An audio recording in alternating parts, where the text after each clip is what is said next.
Hello and welcome back to the VolReport Show. I'm Ryan Sylvia with VolReport.com on the Rivals Network. And we have a mailbag edition of the VolReport Show today over in the Rocky Top Forum at VolReport.com.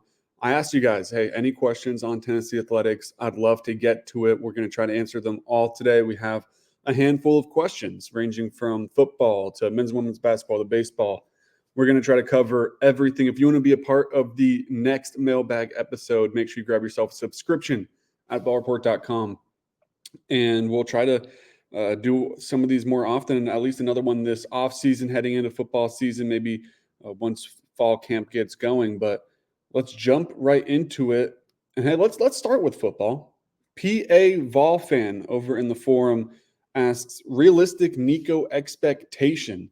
And I think that's an interesting question. Because realistic, obviously the ceiling is sky high. The ceiling is a Heisman Trophy, right? He's got the skill set, he's got the talent, he's in a system that'll take advantage of it, like we saw with Hendon Hooker just 2 years ago, where if he stays healthy and Tennessee wins that South Carolina game, then he's probably sitting in New York City at the Heisman ceremony. I'm not saying he wins it, but he's probably there for the ceremony. You could see a similar situation with Nico this year, where he really comes onto the scene and plays at a high enough level, and Tennessee wins double-digit games, and he's in that conversation. Realistically, though, I think he's just a step behind that, where he's kind of a consensus top 5 SEC quarterback, and he sets himself up really nicely for a 2025 third year redshirt sophomore season. I have a lot of faith in Nico. I think we saw it in that Citrus Bowl against Iowa. Gets his majority of his scores on the ground, but he threw the ball really well in that game too, and that's against a really impressive Iowa defense. Obviously, the stats tell you that's a really impressive Iowa defense, and maybe watching it against some of the patchwork offensive line Tennessee had and things like that, it looked a little bit lesser and maybe not as good as like a Georgia defense that Tennessee will see every season. But Nico looked really good in that game, and it gives me confidence that this upcoming season he will be towards the top of the SEC. I don't think he'll be a Heisman winner just yet, but I think he has a really nice season in store, and really puts Tennessee kind of in a position to win a lot of football games and get at least close to that double-digit mark, if not get there. Switch to baseball. Tennessee baseball, obviously just coming off a national championship. PA Vol fan again, he asked, will Tennessee baseball be good next year, seeing other teams slump after titles? Yeah, I think they'll be good. I think you're referencing the Mississippi schools, Ole Miss and Mississippi State, where, I mean, already Ole Miss is kind of frustrated with their head coach and maybe looking soon to go in a different direction. He'll be back next year, but just kind of surprising considering how recent that was. And I believe that that was the 22 title. And then in 21, Mississippi State, they run the table, and they don't look too great anymore either. They had a good year this year, fell to Virginia, but maybe weren't at that exact level in the following years right afterwards. I think what Tennessee will probably look like next year, though, is maybe more what LSU looked like this past season coming off of their title, where no one wanted to play LSU. It was still a really good team. It had remnants from that team that won the 2023 title, and guys like Tommy White, but also a lot of the stars like Paul Skeens. He's gone. You have a group of players that were pivotal that leave, and it isn't too easy to replace that. So and LSU ends up putting together a nice season off of it, though. There was some adversity maybe that they had to climb through, but you make an appearance in the SEC championship game. You were dangerous, at least in the regionals against North Carolina. And once again, just a team that nobody really wanted to play. And I think that's what Tennessee could look like. I'm not for sure going to say that they're going to go back to Omaha. That's a really tough thing to do. They're going to have the capability to go there. Tony Vitello's done already a good job of getting some guys out of the transfer portal. There should be some freshmen that step up and play a role. And then they have a good group of returners that could play a big impact as well. You think immediately Dean Curley, who's killing it with USA Baseball right now. So the pieces are there. I think realistically, you're probably looking at something like a super regional, maybe a competitive SEC tournament run, and overall a successful season with the chance to go back to Omaha, with the chance to be back-to-back winners. But it's really tough to do. So slump maybe relative to the last 4 years, maybe, but slump as in not be a good team. No, I really don't see that happening. This team should be really good again and at least have the opportunity to go back to back. We will now go. We'll stay with PA Vol fan. He wants to talk Lady Vols. I told you guys we were jumping everything, jumping around all the different sports. So, PA Vol fan, what will year one for Caldwell and the Lady Vols look like? A similar question to maybe that baseball one, just kind of projecting next season as a whole. I think that there's going to probably be some growing pains next year. It's not easy to go from coach to coach, but it's really not easy to completely overhaul the system you're running. Like what Kim Caldwell is bringing to Tennessee with that fast-paced offense, it's like Josh Heupel. And to be fair, Josh Heupel, when he came in, I'm sure a lot of people thought, hey, growing pains. You're lucky if you make a bowl game. And he ended up going 7-5 in that regular season and being competitive in some of those games he lost, like to Ole Miss, and showing flashes here and there in some other games like Florida and Alabama. So there wasn't necessarily a lot of growing pains there. And this feels like a similar hire, but I don't expect it to maybe be the easiest transition for Kim Caldwell and the Lady Vols. What will help with that, though, is you return so much. You lose Rakia Jackson and Jasmine Powell, 2 starters, because they're out of eligibility. And Tamari Key had that extra year but decides not to use it, and she wraps up her basketball career. So that is 3 impactful players you lose. But everyone else is back outside of Caroline Strickland, who transfers to Indiana. You don't lose anyone outside of Strickland to the transfer portal. Jewel Spear comes back, which is a massive deal.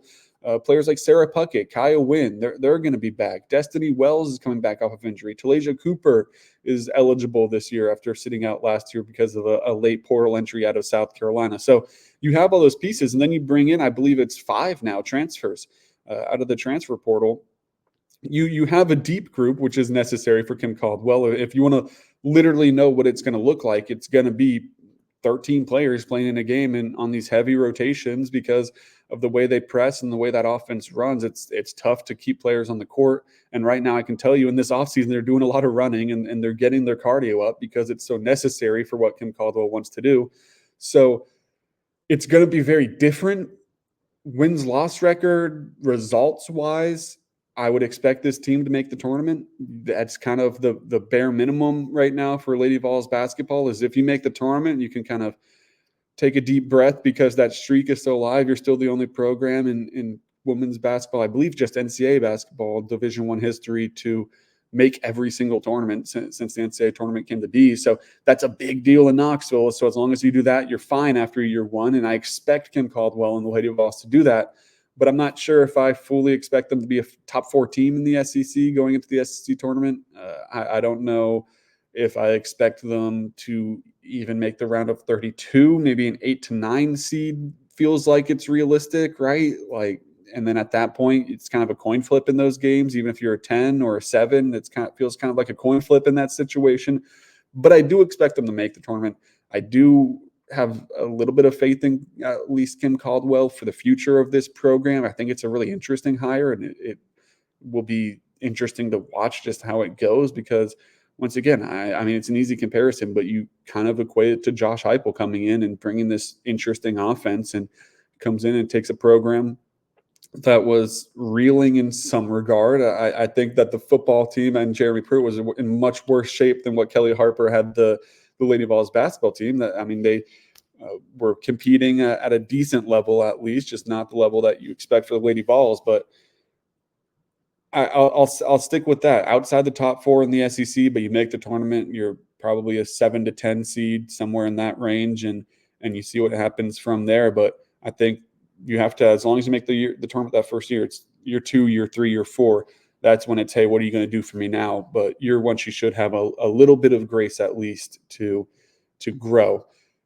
PA Vol fan, one last question from him. He wanted to hit all 4 major sports here at Tennessee, talk some men's basketball. Will men's basketball take a step back this season. I mean, yeah, you lose Dalton Connect, you lose Josiah Jordan-James, you lose Santiago Vescovi, all guys out of eligibility that were key pieces. Jonas Adu, Tobe Awaka, your two centers are in the portal. Those aren't the biggest losses in the world because of who you bring in. But I don't expect this team to win the SEC regular season title. I don't expect this team. And I don't necessarily expect this team to make an Elite Eight like they did last year, but the pieces are there to still be really competitive. It's all going to start with Chaz Lanier, I think. If he can capture some of that transfer magic that Dalton Connect had, then Tennessee could be a really competitive team again. And I'm not saying that he's going to be SEC Player of the Year, and I'm not saying that he's going to be what should have been a NBA lottery pick and one of the best players in the country. But if he can keep that efficiency up that he had over at UNF and translate that to Tennessee, even if it's just for 15 plus points per game, that could complement really, really nicely with the pieces that Tennessee already has coming back, like a Zakiya Ziegler. I mean, SEC Defensive Player of the Year, a first team All SEC guy going into a senior season. Jemai Mashak, lockdown defender, who I expect to take a little bit of a step forward on the offensive side of the ball. Jordan Gainey, who was a really nice piece for Tennessee last year. And then those trio of freshmen that are now going to their sophomore year in Cam Carr, JP Estrella, and Cade Phillips. You combine that with other guys like Felix Okpara, Igor Milicic, Darlinstone Dubar. When you add those guys to the mix as well, if Chaz Lanier can play at the level that a lot of people think he can and maybe work his way into a draft pick next year, then Tennessee's going to be a really nice team. And Rick Barnes isn't messing around at this point in his career. He's trying to get that coveted ring, get Tennessee to their first Final Four. And like I said, I don't think that this team necessarily will be as good as last season because there's a very real argument, and one that I probably agree with, that last year was the best year of Tennessee men's basketball history. But this team could be really good. And once you get to the postseason, who knows what happens? They're going to be a decently high seed, I expect. And once you get in the tournament, I mean, we've seen it so many times. Sometimes you just make a miracle run. And if you're a top four seed, it doesn't really feel like a miracle. You can really string together some wins and find yourself as one of those last four teams remaining.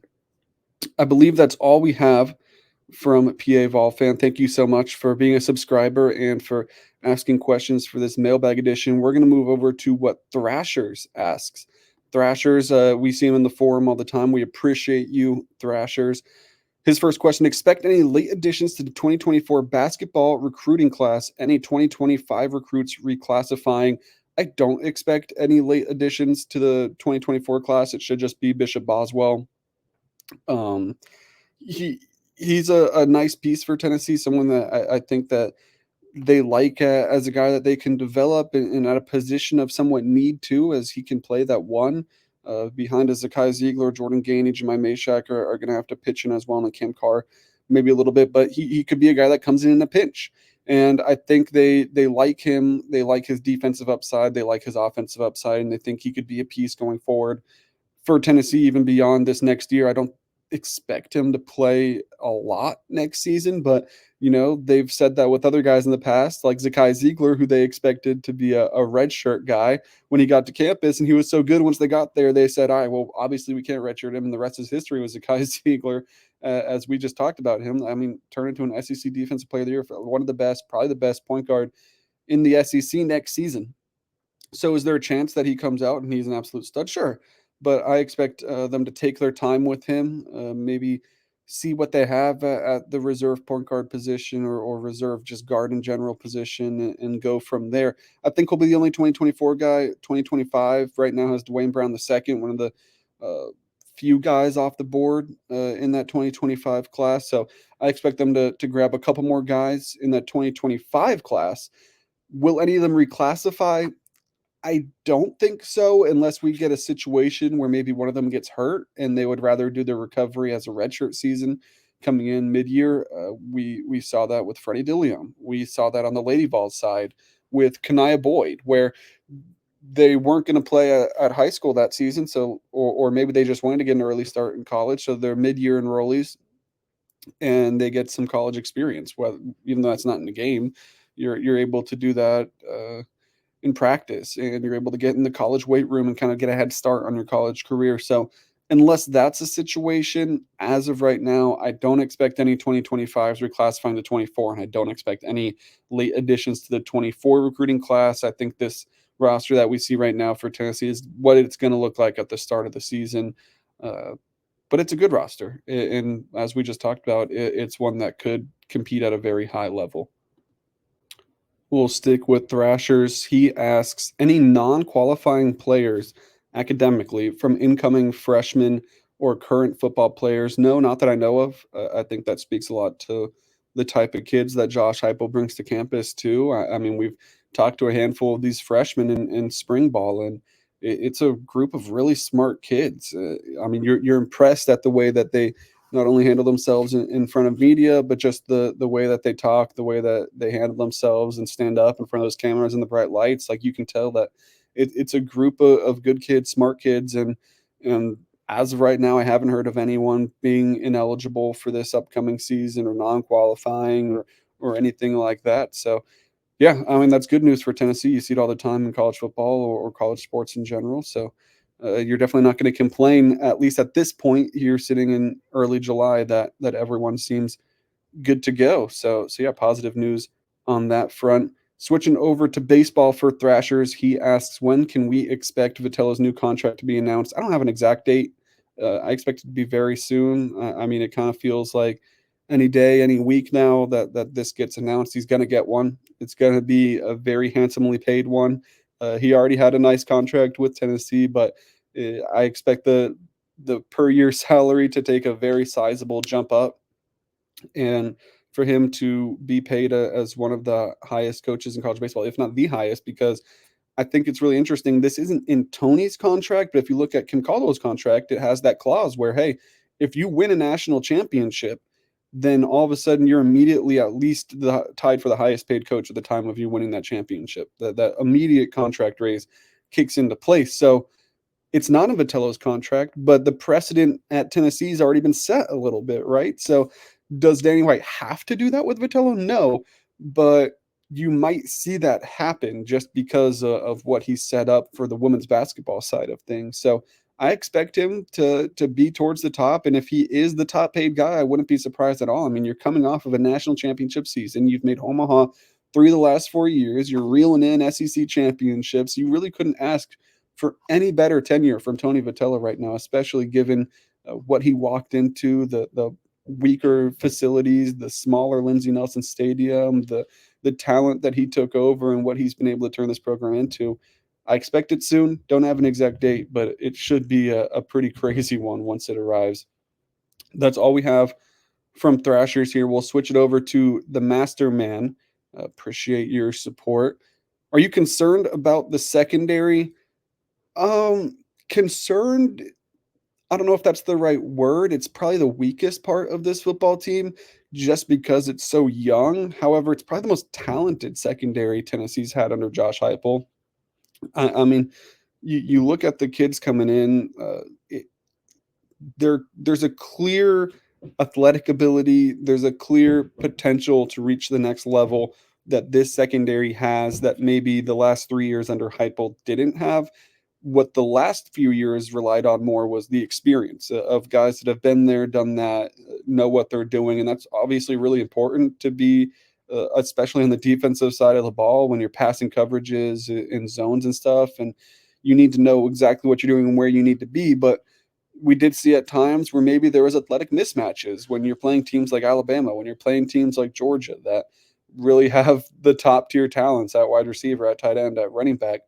Well, this secondary should maybe be better poised to deal with that, but maybe we see a couple breakdowns, guys in the wrong spot. A safety isn't taking over the top of the defense when he's supposed to, and a cornerback has a miscommunication and something's passing correctly. Next thing you know, it's a big gain. I think that's a possibility more so this year than maybe some other years. But at the same time, I think it's a good sign for Tennessee going forward. You can't always rely on just having veteran guys. And so I will say some of those veteran guys, I mean, Jalen McCullough was a really nice safety for Tennessee for a few years there. Even though he maybe wasn't as coveted as a guy that's coming in right now, like a Boo Carter, he still played his job really, really well. Tennessee likes the up end of the guys they have right now. It's a necessary step. There might be some growing pains, but I'm not concerned. Like, I don't think they're going to lose games necessarily because, man, the secondary just got torched and torched and torched. I think it would be maybe that combined with some other things, but it is the weakest part of this team, probably. I mean, you could try and think of something else, a kicker maybe, because you don't know who that kicker is going to be. It's kind of a three-man race right now, but I would rather struggle with finding my kicker than a secondary as a whole. I mean, Dylan Sampson kind of maybe carries that running back room a little bit, but you feel good about guys behind him. You're kind of dealing with some injuries here and there that could play a factor. So I'm not concerned, but it is the weakest area. Final question. Thank you guys. Once again, if you want to be in the next mailbag video, go over to volreport.com, grab yourself a subscription, hop in the forum. I'll make a thread saying, hey, pop your questions down below. And you guys ask them, we'll get to them in the videos. The Master Man, once again, wants to know football game you're most looking forward to next year that isn't Alabama or UGA.